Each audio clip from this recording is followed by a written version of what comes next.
listening to Games from the Cellar, the board gaming podcast featuring authentic board game conversations. I'm Steven, your host, and tonight I was joined by Chris, Sam, and Cody to play Sentinels of the Multiverse. Adrian, tell us about Sentinels of the Multiverse. Well, Sentinels of the Multiverse, designed by Christopher Badell, Paul Bender, and Adam Rebottaro, was first published by Greater Than Games in 2011. Sentinels was nominated for a Golden Geek Award in 2012 for Best Card Game. At the time of this recording, Sentinels of the Multiverse has a 7.2 rating with 16,000 ratings on Board Game Geek and a ranking of 546. It is a 2 to 5 player light complexity game and should be played in about 30 to 60 minutes. Thank you, honey. And thank you for joining us in the cellar as we go in depth with Sentinels of the Multiverse. So we're going to play Sentinels of the Multiverse today, and already I'm a little leery because I think I picked a very complicated villain that's going to make things a little difficult, but we're going to soldier through, and it's going to be fun. So I was looking, I think 2015 was the last time that we played this. That doesn't feel right. Well, it's the last time I played this. That might be true. You guys may have played it without me, but I recall it was a game-a-thon at Games and Stuff. They used to do like a Black Friday all-day gaming situation. So like the day after Thanksgiving, after you've woken up from your food coma, you could go to Games and Stuff, and they would be open for like 18 hours straight. I remember that. Those were good days. Yes. That was fun. We ended up playing, I think, 3 games back-to-back that day of Sentinels of the Multiverse. I do remember that. And fun fact, I believe that was the day that John also introduced us to Wings for the Baron. Chris has never played this game before. So Sam, tell us what it's all about. This is a superhero card game. We each have a hero that we're playing as with a deck of cards. There is a villain that we're playing against. They have a villain deck. Everybody has hit points. There's an environment deck. It's pretty straightforward. I remember this as being one of those games where the rules aren't complicated because you just do what the card says to do. Mm-hmm. And that'll do it.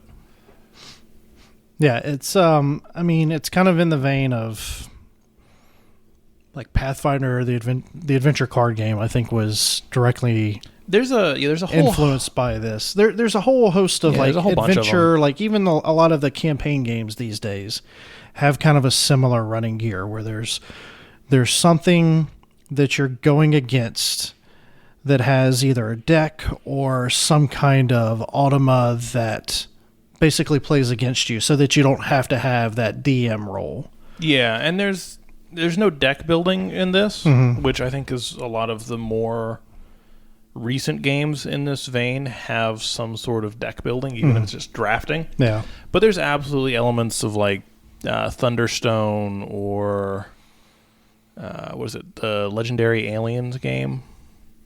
That sort of thing. Yeah, you just, you have a hand of cards, you play them, and you try to do as much damage as you can before you get knocked out by the bad stuff. Yeah, I'm not sure if this is one of the first of that kind. I know it feels like it's been around for a while. Yeah, so 2011. BGG says, I think there's since been a second edition. Okay. That kind of cleaned up some of the cards, like kind of cleared up some ambiguities and stuff. But all indications say if you have a complete set of the first edition, there's no reason that you need to switch. It was just hey, we're going to put it out again. Let's go ahead and clean some things up type of situation. Yeah, I mean, we're missing John, I tend to think of as being the one with the best board game historian chops. Mm-hmm. But I don't think John particularly cared for this one that much. I don't think he did either. I feel like I recall him saying that he never wanted to play this one again. Yeah, I mean, he doesn't like hand management. He doesn't like hand management. He doesn't like card play when he thinks there should be dice. Yeah. I know that was his main hang up with. He might like this more if you just roll a die for damage or something. Yeah, if there were some dice included in here somewhere. I mean, they somehow managed to make 40 characters over all of the different expansions and I think like 20 villains, and none of them roll a dice. Yeah, and I mean, I was looking through my cards, and I got a lot of deal 1 damage, deal 2 damage, and I don't know. I would probably be a little more excited about playing a card to deal 1 damage if it was like 1d6 damage. Mm-hmm. Now, I know there are some cards that, do big damage. Yeah. And is there a card that if you do it, it's unblocked, it does 20 points of damage? All right, Chris. All too easy. You don't got to bring that up. Cody, you've not been on the podcast before, have you? No, this is my first time. I'm a listener. I'm the first listener on the podcast. No, Cody is probably the last of the normal people that you will hear on the podcast. Not normal, but regular people. Regular There we members go. of the group. Yeah, I've been mentioned a bunch, and I feel like Jeremy's I was obligated made to it. show up. Jeremy's been on. Ed's been on. Ed's been on. And then Cody is. I think Cody's going to be the last. The last one that we have it included. So, Cody, are you excited to be on the podcast? Yeah, I wanted to be at the gaming weekend, but just didn't line up with the games that were recorded. So, going back, you've listened to all the episodes. Are there any in particular that you kind of wish you had been around for? Wings for the Baron, definitely. Okay, well, I've now missed 2 episodes of, but I'm sure there'll be we'll probably play it again. another revisit. Which episode would you like to have been part of? Oh boy, between the campaign and the standard, I think I've only played the campaign. And that's all you should play. Well, I'd probably enjoy the standard. I heard Just there were because some Chris mixed doesn't feelings. like it. Chris is the only holdout at this point. Okay. Yeah, Of the 3 of you who played, that's 1/3. Yeah. That could be an outlier. Like you said in the last game that we did the podcast where you said, I don't know if I would have liked it if I didn't win. So I didn't win. I didn't like it. Maybe if I had done better, I would have liked it. But And actually, that was really good feedback that I gave to the guy that's developing the new version. I told him, I was like, at the end of the game, Chris had 4 cards that were completely useless on both sides, like the top and the bottom. Yep. And I told him, I was like, these were the cards. You should probably balance the top and the bottom so that at least on the bottom there's some good actions. Because it feels really bad when you draw an Ailerons card at the end of the game when everybody is done. I mean, Everybody Ailerons already- is like the first technology card that you play out. Big one. maybe you could have it where if you have 4 research cards, you can turn them in for any one. So you're overcomplicating things. Yeah, I don't think that's the answer. He just needs to flip when he reprints the cards. He needs to flip the event at the bottom on a couple of those Aileron cards to something that makes more sense for the end game. All right, Sentinels of the Universe. Multiverse. All right, so we're going to go ahead and give this a shot. I'm playing Captain Cosmic. I've never played this character before. Reading online, he's kind of an analog for the Green Lantern. Nice. So we'll see how that works out. I think, Cody, who do you have? Got Expatriate, which is like the Punisher, I think. Yeah, kind of giving me a Punisher vibe. Kind of a Punisher vibe, She's yeah. got a gun. Yeah, a couple guns. Lots of guns. And then Expatriate even kind of Yeah. says Punisher. Yeah. Sam? I'm playing Tachyon, Okay. the quickest woman on Earth. She's a speedster. Yep. She's like the Flash, except less cool, I think. I guess it depends on her power set, because It's just, it the literally... Flash for a very long time was a very lame hero. And then Jeff Johns got a hold of him, and I'm going to kind of comic book nerd out on you a little bit, but Jeff Johns got a hold of the Flash, he got a hold of Green Lantern, and he got a hold of that whole ethos and just completely turned it into what it is now and made it really cool, because before they were kind of lame. Oh, no, I just meant her costume is pretty lame. Oh, yeah, well, she's she's really wearing- quick. You're never going to see She's it, she's like wearing a tank top and yoga pants. with some red highlights. She has red circles on her that apparently blur when she runs. It looks more like a Quicksilver outfit than a Yeah, she's not Flash even wearing a outfit. mask. I feel like superheroes... She's got goggles. She does have goggles in some pictures. She's even a scientist with a lightning motif. She's the Flash. She's the Flash.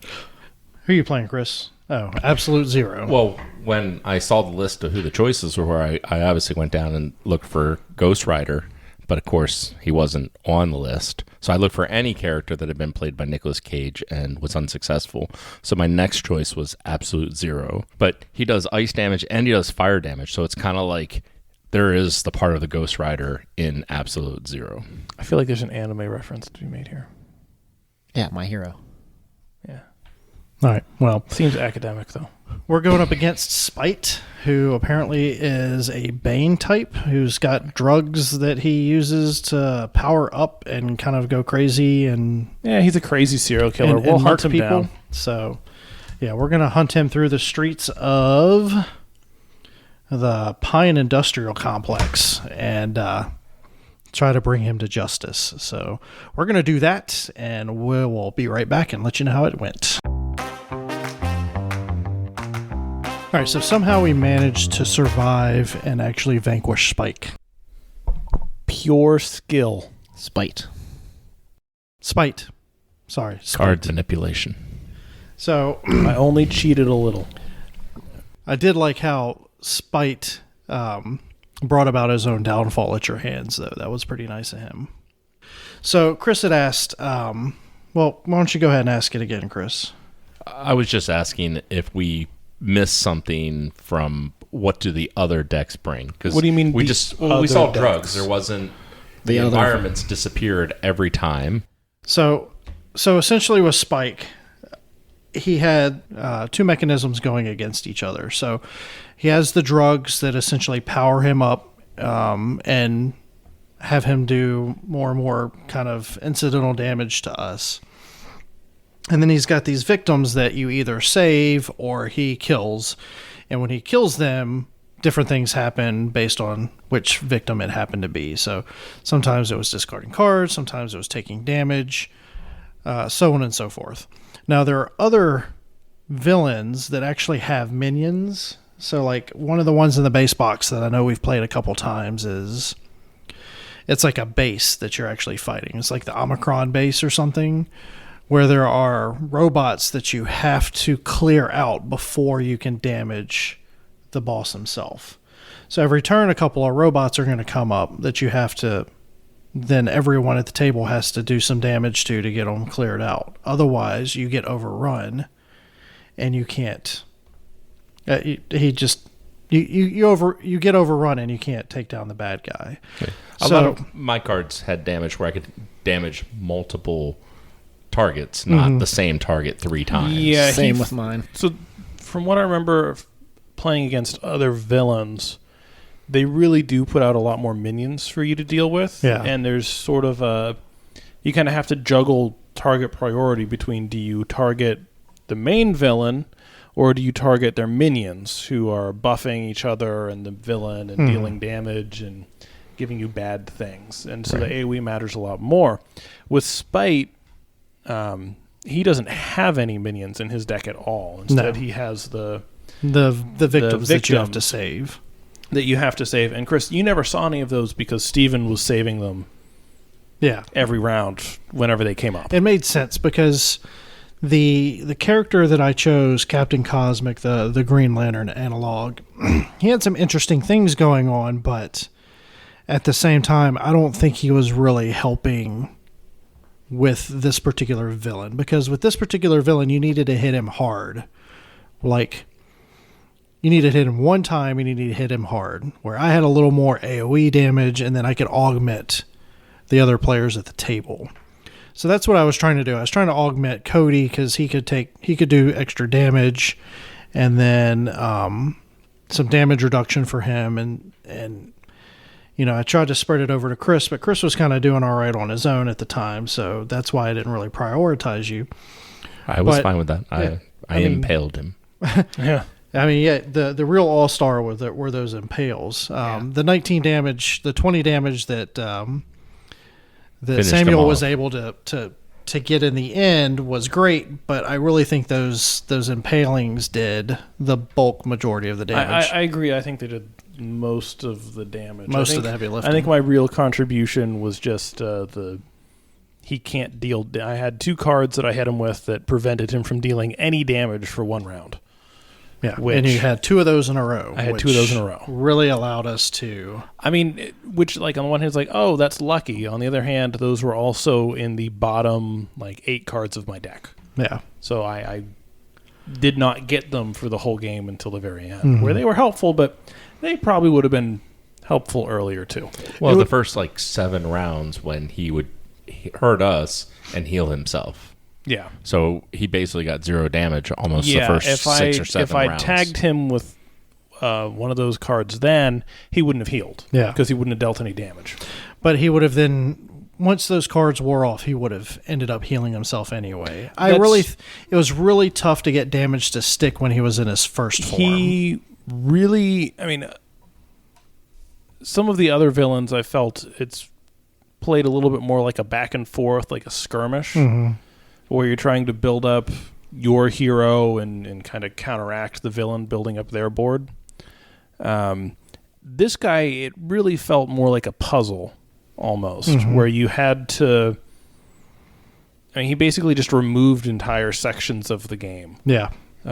Frankly, I wasn't a fan. Yeah. Right. And that's why I was asking, because it did feel like there was something missing. And even certain environment cards have more going on. So we had the Pike Industrial Complex, which had these VAT cards that did different things that both helped and hindered the board. So like it says reduce all damage. Well, that's great because it reduces damage to us, but it also sucks because it reduces damage going to him as well. They didn't matter because second he has the 5 drug cards, which essentially give him special abilities that persist for the whole game. And like the second one, he got it in like the second turn, was a card that on his turn, he destroys all environment cards. Which there would have been one that came out, and he then immediately blows it up. Yeah, Right, destroy all environment. At the end of the villain turn, destroy all environment cards. Spite deals damage to each hero for X psychic damage, where X is the number of environment cards destroyed this way. Yeah. So, I mean, to be honest, I think that's a badly designed ability.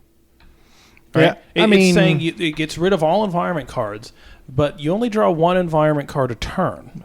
depending on the environment, but in Normally, general, yes. you draw 1 environment card a turn. So you draw the card, maybe it does something. If it sticks around, which I assume most of them stick around, then on his turn, it's immediately destroyed. We didn't even see an entire mechanic for the environment. There's rats. Well, that's more to do with turn. Well, yeah, but Like even if we'd seen them, they would have just blown yeah, up. they would have just immediately gone away. So they would have shown up, bit somebody, and died. Yeah.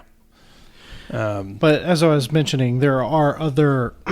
So, for instance, there's like there's a Jurassic Park themed one, like Isla Prima or something like that, and it's a bunch of dinosaurs.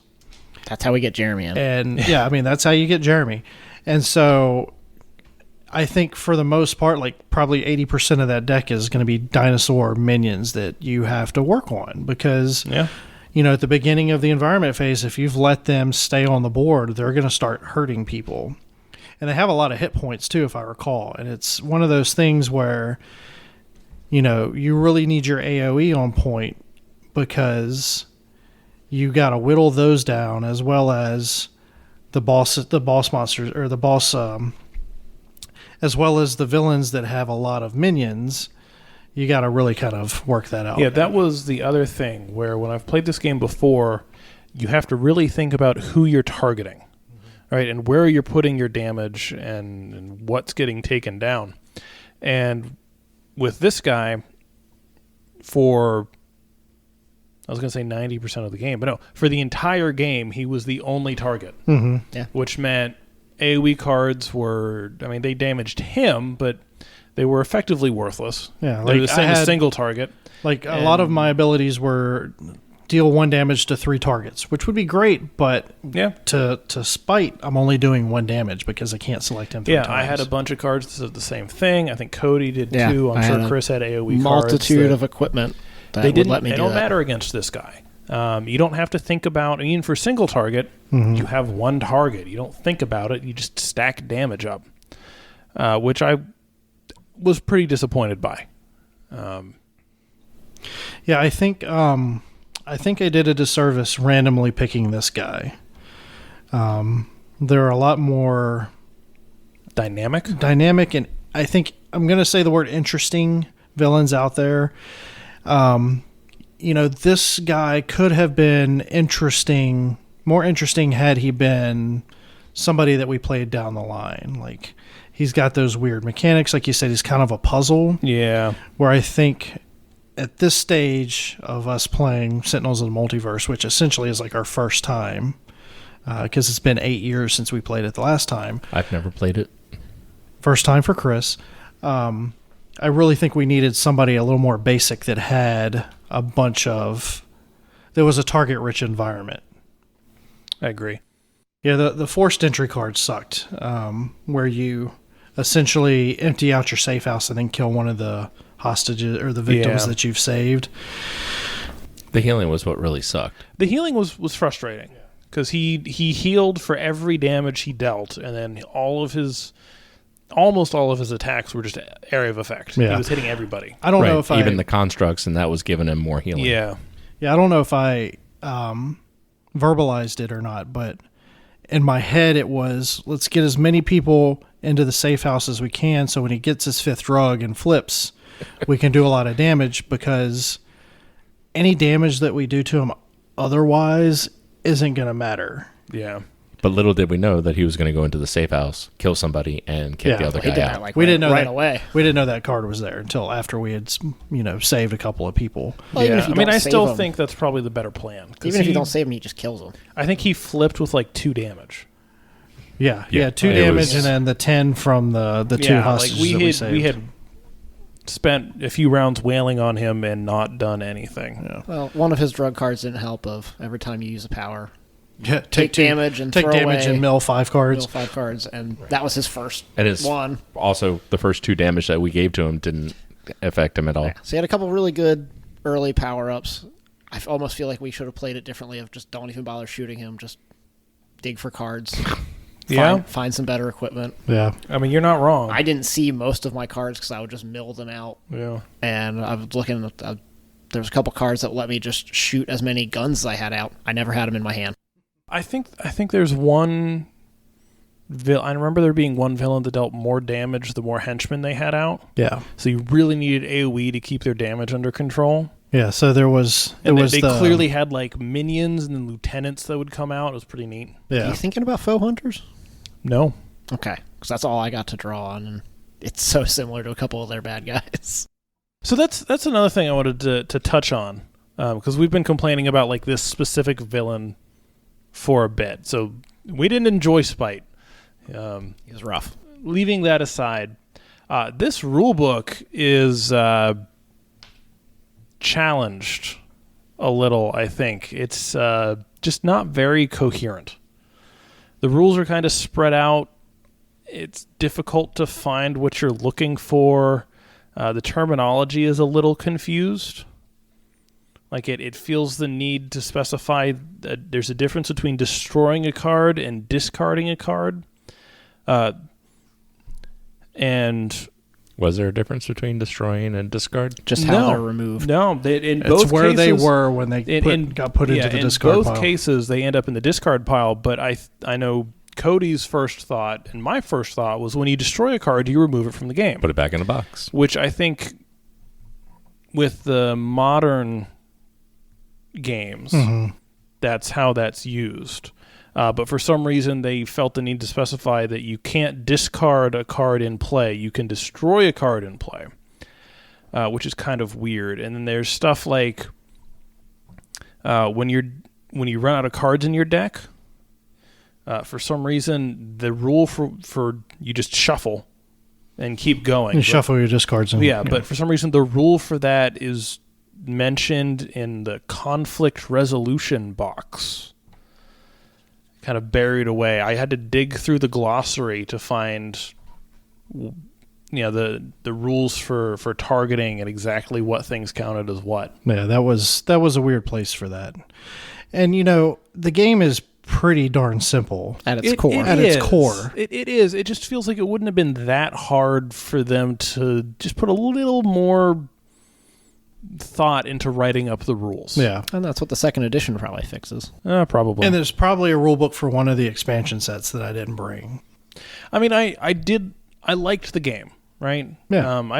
I wish we'd played against a different villain, but I did enjoy the basics of the game. I like the character decks. I think each hero was doing something interesting.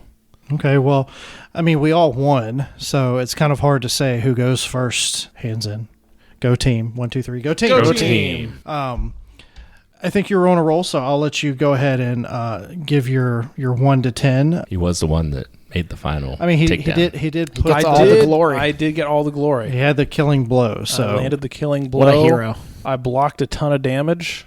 You gave us a lot of cards. I gave what so did we many- draw, like 6 cards from Yeah, that one? something like that. It was ridiculous. I really got into the support role at the end there.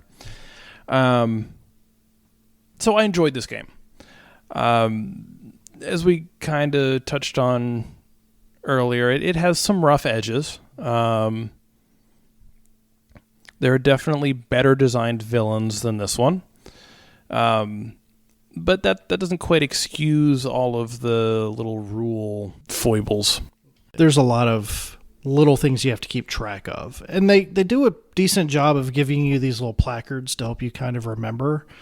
But at the same time, it's really, you've got a tableau of like 6 cards that you have to read I every think turn. I think that's this guy has 5 cards worth of special abilities where they each have a paragraph or 2 on them. Yeah. Like he's a complicated villain. He's really kind of a puzzle. So I don't want to take that into account, right?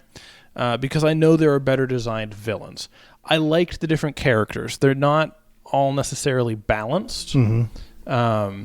But I think they all bring their own strengths and weaknesses to certain types of villains. They do. I mean, Yeah. like I had the card where I got to hit every non-hero target, and if I did damage to them, they couldn't deal damage until the start of my next turn. Mhm. Right? I just shut everything down for 2 rounds, which was fantastic. Is that balanced? Well, maybe, but it's a cooperative game. Who cares? It's fun, and I felt like, I felt like I had an identity for my deck. Right? I actively looked through my deck for those cards. I had a big hand. I handed out a bunch of cards. I was doing something that felt certainly unique to the game we just played, if not unique in all of the hero decks available. Mm-hmm. And I felt like each of you guys were doing something unique. And that's what I'm looking for in this sort of game, right? Give me an interesting, engaging villain.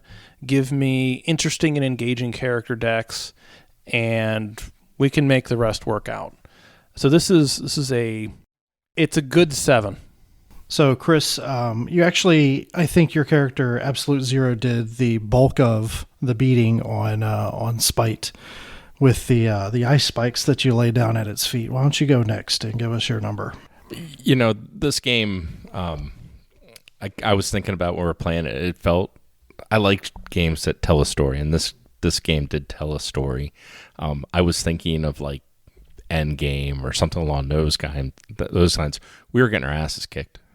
And I mean, it felt like there was no hope. I mean, everybody at the table was saying, 1 more round and I'm dead. 1 more round and I'm dead. Oh, yeah. I think, 3 rounds from the end? Yeah. It just felt we had single-digit health there was collectively. No hope. There was no chance. And then Tachyon stood up and like blocked all the damage, and you could feel it coming back. And so it was just kind of like that. It's like, we pulled together as a team. Yeah. We got another round. Let's go, guys. And then it's like, yes, we got another round. What can we pull out of our butts to get this win? Yeah, So if we hadn't killed him that last round, I think it would've been everyone was over. dead. It would have been bad. My Impelin might have finally kicked in. Well, you might have lived. You We'd have been might bad. have been able to pull it out, but everyone else was dead. Yeah, I would have died first, and I could have applied my 1 damage reduction to you. No, you had 2 health. I had 2 health, and Cody had 1. I would have died. And Well, he I was- would he have died looked at before. me. I would have died before his turn. Yes. So I could Yeah. have. Yeah. Anyway, Anyway, it was a good story, It was a good story. It felt good. It had a So- third act. except for the part where we failed to save any of the victims. we Yeah, saved no, they 2. shouldn't have been there. And all the ones Blame that the didn't victim. come out. Yeah, We saved 2, Samuel. 2. So as far as my score, I started with 29 points. I ended with 7 health you points. mean health? Yeah. So I'm gonna rate it 7. 7 health HPs. points. 7 health points out of 29. 29. What a scale. Ooh. We were supposed to do 1 to 10. Did you not get that? It was memo? 1 to 10. I ended with 7 hit points. So, I think about the types of cooperative games that are out there. You got your pandemics. You've got, we don't really play a lot of cooperative games. Defenders of the Realm, which was kind of Shadows over Camelot. Lord of the Rings. So I've never played that one. Level 7 Invasion. Didn't play that one. You don't want to play Lord of the Rings. Yeah. Oh, come on now. So I don't have a lot of experience with co-op games. Oh, I really enjoy co-op games. I know you guys. I know you play a lot of co-ops outside of this group with your other friends and your wife and all those people. But for me, I like co-op games that, like you've both said, have very distinct characters. Because, all right, so with Pandemic, everyone's got their little ability that they can do, and that's great. That gives everyone a little bit of character, but everyone's the same enough, or at least they have the same set of parameters to get to the goal where that alpha gamer problem can be a thing. It's really easy to quarterback. It's really easy to quarterback a lot of co-op games. And I think with this one, because of just the amount of choices and options available to each person based on how their character deck is designed and how they're even playing that character deck, because that can vary from player to player as well. I think this creates an experience where the quarterbacking is really difficult to do. Yeah. And so for me, we're all, we're cooperating. I'm sitting here looking at everyone's board and saying, okay, I've got this construct that I can make. Which one of you thinks you can benefit the most from it? And typically it was Cody that would benefit the most. And so I'd say 5 times I gave to Cody and 1 time I gave to Chris, and I tried to give to Sam 1 time, but we realized it would be kind of worthless. Yeah, I would have just killed myself trying to make use of it. So, there was not one of us saying, okay, this is what you need to do on your turn, and this is what you need to do on your turn. It was a lot of, okay, this is what I can bring to the table when it comes around to my turn. These are the things that I can do, and it wasn't this is what you should do. So for that, I really enjoy that aspect of Sentinels of the Multiverse. And on top of that, like Chris mentioned, there is a narrative arc to this game. I don't think the narrative arc against Spite was as interesting as some of the other villains that we've played in the past. But, I still had a good time, and I'm glad we won because now I can put him back in the box and we never have to look at him again. Can we not put him back in the box? I'm going to put him back in the box and cover him up with something. I don't know. He's just going to go back in the box and he's not going to come out for a while. Baggy of shame. I do have a fire pit out back. You can leave the promo card out. So with all that said, I really like Sentinels. I'm really sad that it's taken us this long to get it back to the table. I know John doesn't particularly care for it, but I think he would agree with me in giving this a 7 because, as I said, for a cooperative experience, this gives you narrative. This doesn't have the quarterbacking issue, and the art style I kind of like. It's evocative, and it's a lot of fun. So I do enjoy the art style. That's what I'm going to stick with. I'm going to give it a good solid 7. Cody, you're up. Yeah, it's my turn. This is your first rating. How do you feel? Yeah, it's stressful. You a little nervous? Oh yeah. Don't give it too much thought. Well, I've already given enough thought. I enjoyed this game a lot. I didn't feel like I was really doing much for the first half of the game. Besides just felt ripping armor off of Spite. He has no watching damage him again. heal for everything. I guess I got lucky enough to get the shotgun that did the most damage. We all got to collect damage tokens. Boy, did we collect them. Boy, how did we? I collected the most. I felt like Expatriate was probably meant for a different villain. I feel like there's some picking of your team you need to do if you know what villain, or picking of the villain based on the team you have. I don't know. I like the idea of just, not completely random. I like maybe, I don't know. I don't know how I would do this. I don't think there's a good way to do it mechanically, but I do agree with Cody that some heroes, just by nature of having unique decks and unique abilities, are going to be just more interesting to play against specific villains, right? That's just the way it is. Like, imagine you're playing a hero whose whole ability set revolves around having environment cards out in play for you to key off of. Yeah, I mean... And then you play against this guy, and there are never any environment cards.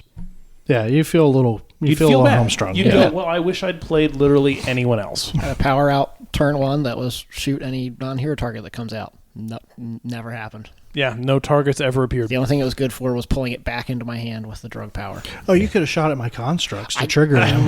No, because it said non-hero target. Yeah, it's non-hero target. Yeah. We've had other games where things like that. Like, think about Thunderstone. Like, if you get a bad combination with Thunderstone, it's not a very enjoyable Some game. games But it has. But you know the difference. Well, all right. So the thing about Thunderstone is I'm experienced enough with Thunderstone that I don't really make random decks anymore. Like, I'll pull the randomizers out and I'll be like, no, that's not a good card, and I'll toss it. And I'll go to the next one.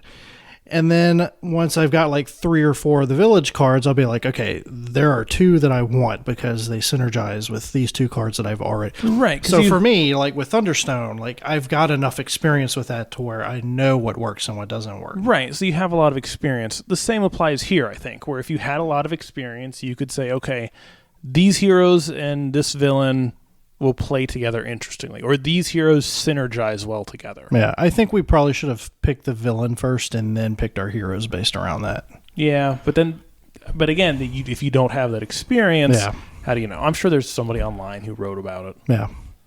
Well, then there's even knowing what your hero is. That's true too. Like, I don't think... Like, I understood how Absolute Zero and Tachyon worked. I have experience with both of it. Captain Cosmic and Expatriate. I've never played with, so I had an idea of how they worked, but I'm more familiar with the other 2 heroes. So with those 2, I kind of knew what to expect. By the end, I figured it out. Yeah. Of just, you kind of pull ammo out, load it in your guns, fire it off, use your cards to get it back. Every once in a while, you get the unload card and fire them all at once, which just didn't happen with this villain because I was milling them all out of my deck, which helped find ammo, but I lost all my cool cards. And it would have been a much more interesting experience for you if you'd had to make decisions about who to shoot. Yeah. Would have been tougher. Well, we interrupted you. Continue with your final thoughts. Man, I lost my train of thought. Sorry. So it was a good discussion about Thunderstone. Well, and how being familiar with a game increases the amount of enjoyment you can get from it. Yeah.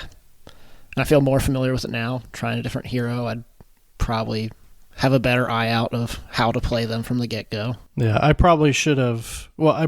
So when I suggested playing Sentinels on the Multiverse, I did not want to bring the entire collection. It's a lot. This huge thing. It's a lot. Yeah, it's like a 60-pound box with all the cards. It's probably got as much stuff as Samuel's Root collection. I think it has more. I think it's probably more than that. So I in our group text, I was like, all right, here's a list of all the heroes. I found this list on Board Game Geek. It gave what the analogs were. So, for instance, Expatriate was like a Punisher, Batman kind of analog, and Captain Cosmic was like a Green Lantern, and Tachyon was like the Flash, and Absolute Zero obviously is Mr. Freeze. What's that guy from... Captain Cold. Yeah, like Captain Cold. Like Captain Cold. But also Heatwave. Mr. Freeze. Sub-Zero. The Human Torch. The human Iceman. Torch. Anyway. His name's just Iceman, I think, actually. So, I sent the text out. I was like, here's the list. Pick 2, and that way I don't have to bring the entire collection. So you guys all pick 2. We just kind of did. Yeah. Just to give some variation. And, so that way I didn't have to bring the whole box. And, it would have been interesting to be able to go through everybody, because I think somebody like Bunker would have helped. Bunker Yes. has a lot of damage reduction. He's kind of a tank. Well, he even looks like a tank. Or a healer. Or Yeah, like Ra would have been great to have because he does healing, and there's a couple other people that do healing too. But I really think Bunker would have been great for this guy. Anyway, back to Cody. We'll stop interrupting you. I promise. That's all good. Yeah, no, I definitely enjoyed the story it had. We got into the third act where all looked awful for us. Definitely convinced I was going to lose and die. And we pulled it out. Yeah, all survived. All survived, barely. Skin of our Somehow. teeth. Yeah, all in all, pretty good. I'd definitely play it again. I think I used several ammo cards. I think I'd give it a 7 bullets out of 10. Is Sentinels of the Universe, is it still available? Sentinels of the Multiverse, sorry. Is it still available out there, or is it another hard-to-find game? They're on their 3rd edition, Chris. I know, I'm seeing like the 3rd edition for like $19. Well, that's pretty good. Sounds like it's still available. Sounds But, like you should but I'm get looking that. at the one that we're playing and stuff, and I'm seeing some for like $200. Like the whole, I don't think the 1st edition's still available if they're on their 3rd. Yeah, if they're Yeah, printing so- a third. So yes, Sentinels of the Multiverse is still available. I saw it in the retail store at Games and Stuff a couple of days ago when I just happened to go in. And I suspect that you can probably get the 1st edition for fairly cheap because a lot of people were dumping their collections to get the newer editions. Yeah, that kind of is an open question. Is the newer edition better than the older one? I mean, it might be clearer, but I think The rules could definitely use a rewrite. the rules could definitely use a rewrite, but I think we have enough experience to be able to get through that type of an issue. There was some difficulty, but yeah. But I think the gameplay and the experience is pretty much the same. I don't think anything is going to radically change from edition to edition. Maybe I'll look into it and see what the differences are. Yeah. Maybe just download the 2nd edition rulebook. Yeah, I know some of the cards have been reworded. In all honesty, whatever version you can get, I would say give it a shot because this is a pretty Legacy version win. Why do you Infinite Legacy version win. So the last expansion, the Oblivion, is a kind of a campaign where you're taking on a Galactus level bad guy. So Exactly where Patriot should be.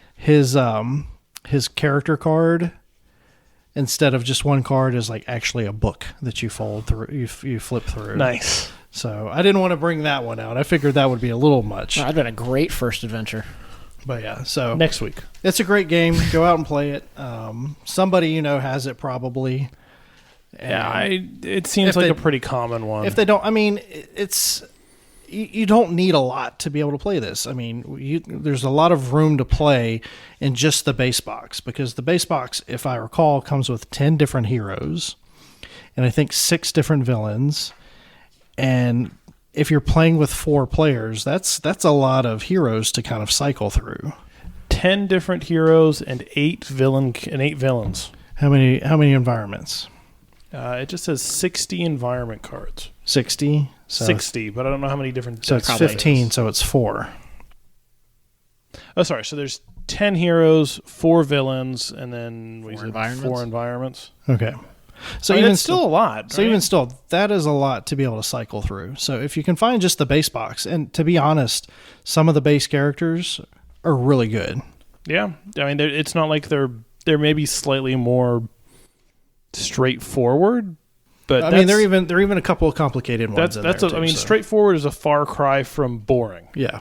Yeah. right? And the setup on this game didn't take very long to put it out on the table. It was No. basically everybody got a deck, you shuffle it, draw yourself 4. The longest part was figuring out what the villain does Yeah, and putting out his cards. and that's And then we got started. You just got to pick and get started. I think also Sentinels of the Multiverse. I know there's an RPG. Are there also actual comics? I was wondering because there is, if you like flavor, quotes from either real or fictional comics at the bottom of every card. So the comic thing, honestly, I don't know the answer, but what I recall was when this was contemporary, there was not actually a comic. It probably came. It later, was if kind exists. of this is a game based on a fictional comic that. I mean, Yeah. all comics are fictional, but it's a fictional Yeah. comic. It was not written. I refuse to play any game that isn't based off of a real life comic book. well, you shouldn't have played this. So You better go write one. Oh, that's right. There was a video game, too. There was. There was. I remember. You remember we demoed it at Gen Con? Did. Yeah. That feels like forever ago. That does feel like forever ago. Was that 'cause I remember before that we as well. ever played the game together? That might... No, we'd played it. yeah, It I released in had not. 2014. the video See? game, or Yeah. yeah, we'd played this Has before it that. been? No, wait, hold on. This is the Yeah, it's card something else. game. Yeah, there's no way. I don't Yeah, that's think the I was at card Gen game. Con in 2014. But there was a... You remember it was like a 3D XCOM type game. Yeah, it was like where a you tactical ran movement. your hero around. Yeah, and- Sentinel Tactics or something like that. It was something like that. It was pretty good. And then there's an From the RPG demo. that a lot of people like. I mean, think I'm we not tested a that big too. role player. We've- That's Samuel's wheelhouse. We tested it. We didn't play the release version. It was like a beta or something. And it was okay. It really felt more like kind of a... It didn't feel like much of an RPG. It felt like a board game that we were playing, in our brains. in my opinion, because of all the different effects, and it wasn't much. Yeah, it wasn't bad. All right. Well, that was Sentinels of the Multiverse. I'd like to give us another go. I feel like we could probably rope John into playing. And all right. Well, we'll call it with that. So Thanks for having me. yeah, thanks for being here, Cody. Chill out. We'll gonna get you. Stop that. What killed the dinosaurs? The Ice Age. Both of you to the penalty box. I'm so happy. You're going to start there next game. so happy to be able to end my first visit to this podcast not in the penalty box. Chris, Sam, Cody, and I thank you for joining us in conversation about Sentinels of the Multiverse. Multiverse. You can join the conversation by visiting our website, gamesfromthecellar.com, where you can find links to our social media and Discord server. The Pick or Play poll for July is now open until June 30th. Join us in our Discord to nominate and vote for your game that you want us to play in July. I vote for Monopoly. Monopoly it is. We look forward to hearing from you.